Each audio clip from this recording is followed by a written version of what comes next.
Which of the following list of number form an AP? If they form an AP, write the next two term.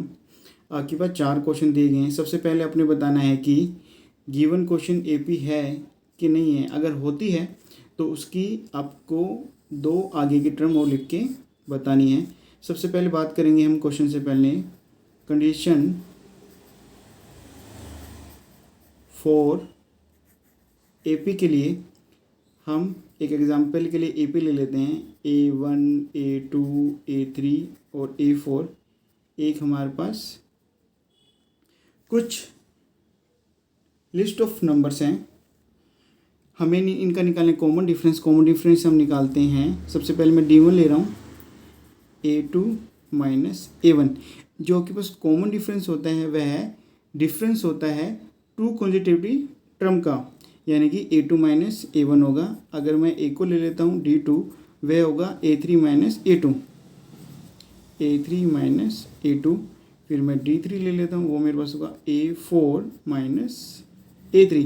ये सभी value यानी कि D1, D2 और D3 आपके पास equal आने चाहिए, यानी कि common difference of 2 consecutive term आपके पास जो भी आएगी उसका डिफरेंस आपके पास सभी का सेम होना चाहिए. तो यानी कि D1 is equal to D2 is equal to D3 is equal to आपके पास होना चाहिए D के इक्वल.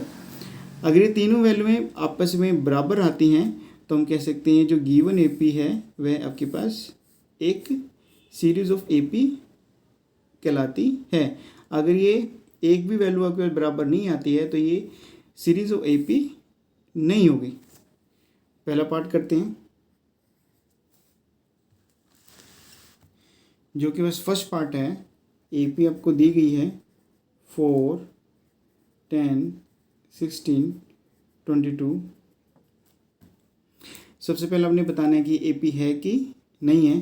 तो उसके लिए हम सबसे पहले A1, A2, A3 और A4 की हम वैल्यू लिख लेते हैं. फिर हम D1 निकाल लेंगे. D1 आपके पास होता है A2 माइनस A1. A2 आपके पास 10 माइनस 4 आपके पास हो जाएगा 6. फिर D2 निकाल लेते हैं. D2 आपके पास होता है A3 माइनस A2. A3 आपके पास है 16 माइनस A2 आपके पास है 10 इक्वल टू मेरे पास आएगा 6. फिर हम निकाल लेंगे D3. D3 आपके पास होता है A4 माइनस A3. A4 आपके पास है 22 माइनस 16 हो जाएगा. डिफरेंस निकालेंगे तो आपके पास आएगा 6. आपने देखा साफ साफ कि D1 is equal to D2 is equal to D3 आपके पास D के वैल्यू यानी कॉमन डिफरेंस सभी का सेम आ रहा है. तो हम कह सकते हैं जो आपके पास सीरीज दी गई है given AP is an AP. तो हम कह सकते हैं सो दी given list of number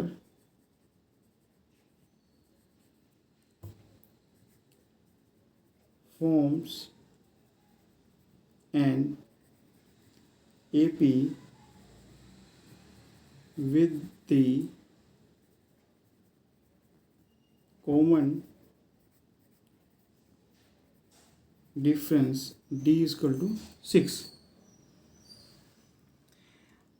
जब ये मेरे पास AP आ गई है फिर हमें नेक्स्ट 2 टर्म और निकालनी है.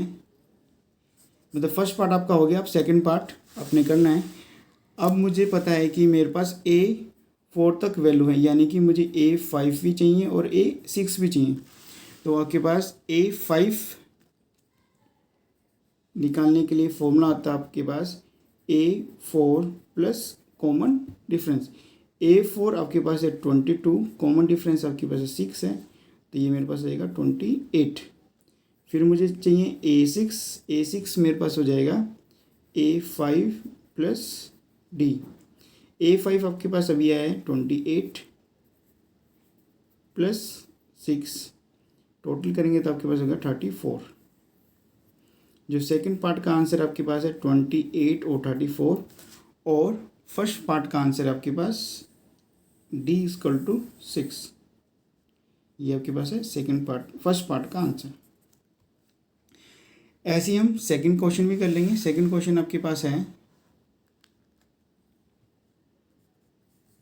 आपको एक सीरीज दी गई है 1 -1 -3 और -5। उसके अंदर हम A1 A2 A3 और A4 को डिनोट कर लेंगे। फिर हम निकाल लेंगे D1 आपके पास होता है A2 माइनस A1। A2 आपके पास है -1, माइनस आपके पास फॉर्मूले में है। फिर A1 आपके पास है 1, माइनस माइनस प्लस होते हैं, साइन आपके पास आता है माइनस का, यानी कि यहाँ पर आ जाएगा -2। कॉमन डिफरेंस आपके पास आया है -2। फिर हम D2 निकालेंगे। D2 आपके पास होता है A3 माइनस A2। A3 आपके पास है -3, माइनस आपके पास फॉर्मूले में A2 आपके पास है -1। सोल्व कर लेंगे। सोल्व करने के लिए मैं आपको कुछ फॉर्मूले और बता रहा हूँ, जिसको आप नोट कर लेंगे।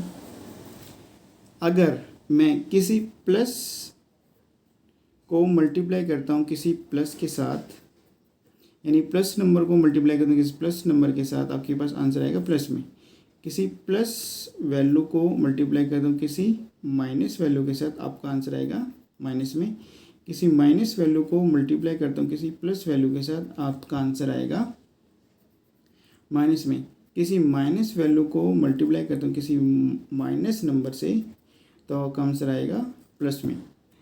प्लस को प्लस से मल्टीप्लाई करेंगे प्लस आएगा, प्लस माइनस को मल्टीप्लाई करेंगे माइनस आएगा, माइनस प्लस को मल्टीप्लाई करेंगे माइनस आएगा, माइनस माइनस को मल्टीप्लाई करेंगे आपके पास आएगा प्लस। अब चलते हैं क्वेश्चन के पास। क्वेश्चन जो आपके पास है, माइनस और माइनस मल्टीप्लाई हो रहे हैं, यानी कि -3 माइनस और माइनस आपके मल्टीप्लाई तो ये प्लस का हो जाएगा 1। सोल्व करेंगे आपके पास आएगा -2।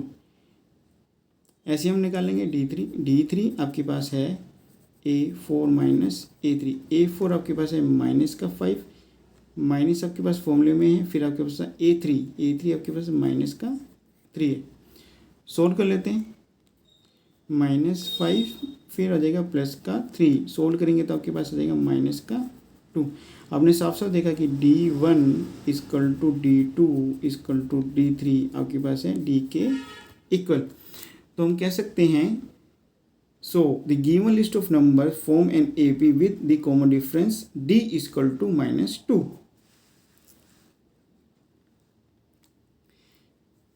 सो the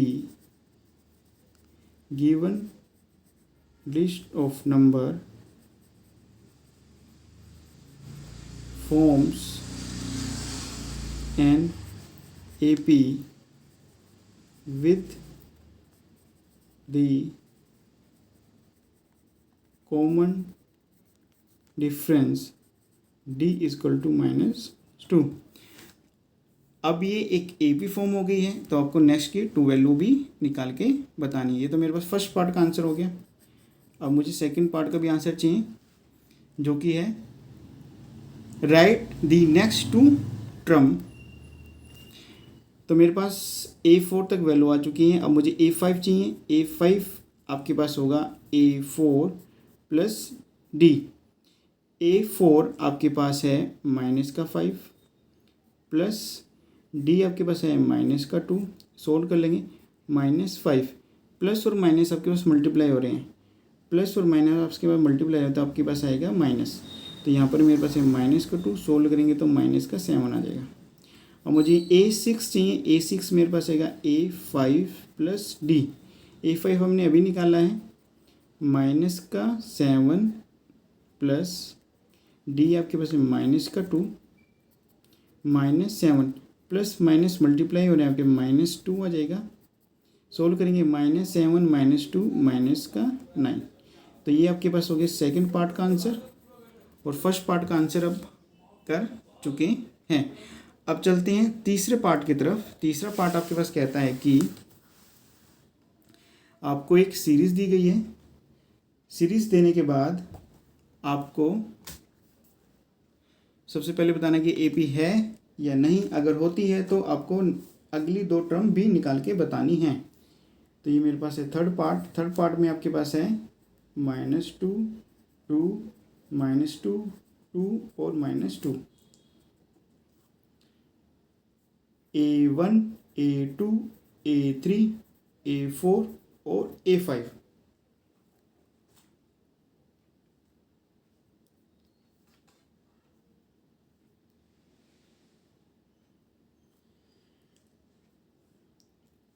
अब निकालेंगे हम D1। D1 आपके पास होता है A2 माइनस A1। A2 आपके पास है 2 माइनस फॉर्मूले के अंदर है A1 आपके पास है माइनस का 2। तो सोल्व कर लेंगे तो आपके पास आ जाएगा 2 माइनस माइनस आपके पास प्लस हो जाएंगे, तो आंसर आपके पास आ जाएगा ये 2 आपके पास आ गया, माइनस माइनस आपके पास मल्टीप्लाई होंगे, आपके पास माइनस और माइनस मल्टीप्लाई होंगे, आपके पास आंसर आएगा प्लस में। तो मेरे पास आ गया है प्लस में 2, 2 + 2 आपके पास हो जाएगा 4, यानी कि D1 की वैल्यू जो आ गई है आपके पास 4 आ गया। फिर निकाल लेंगे D2। D2 आपके पास होता है A3 माइनस A2। A3 आपके पास है माइनस का 2 माइनस A3। अब चाहिए A2। A2 आपके पास है 2। सोल्व करेंगे तो आपके पास आ जाएगा माइनस का 4।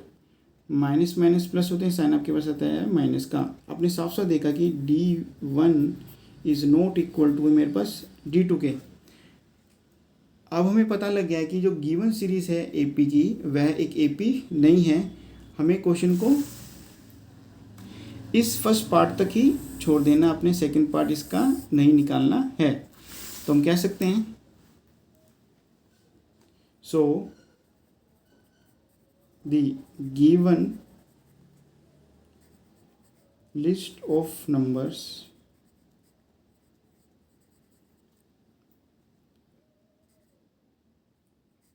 नोट फॉर्म्स एन AP, यही आपके पास है आंसर। अब चलते हैं फोर्थ पार्ट के पास। फोर्थ पार्ट आपके पास है 1 1 1 2 2 2 3 3 3 और dash dash A1 A2 A3 A4 A5 A6 A7 A8 और आपके पास A9 तक आपको वैल्यू दी गई है। सबसे पहले निकाल लेते हैं D1। D1 इक्वल टू आपके पास होता है A2 माइनस A1। A2 आपके पास है 1 माइनस A1 आपके पास है 1। सोल्व करेंगे तो आपके पास आ जाएगा 0। फिर निकालेंगे D2। D2 आपके पास होता है A3 माइनस A2। A3 आपके पास है 1 माइनस A2 आपके पास है 1। सोल्व करेंगे तो आपके पास आ जाएगा 0। फिर निकाल लेते हैं D3। D3 निकालने के लिए आपके पास फॉर्मूला होता है A4 माइनस A3। A4 आपके पास है 2 माइनस A3 आपके पास है 1। तो आपको साफ साफ दिख रहा है कि D1 D2 तो बराबर है, लेकिन D3 आपके पास बराबर नहीं है, यानी कि D1 इक्वल टू D2 है, लेकिन वह D3 के इक्वल नहीं है। तो हम कह सकते हैं so the given list of number not form an AP। So the given list of numbers not forms an AP, यही है आपका आंसर।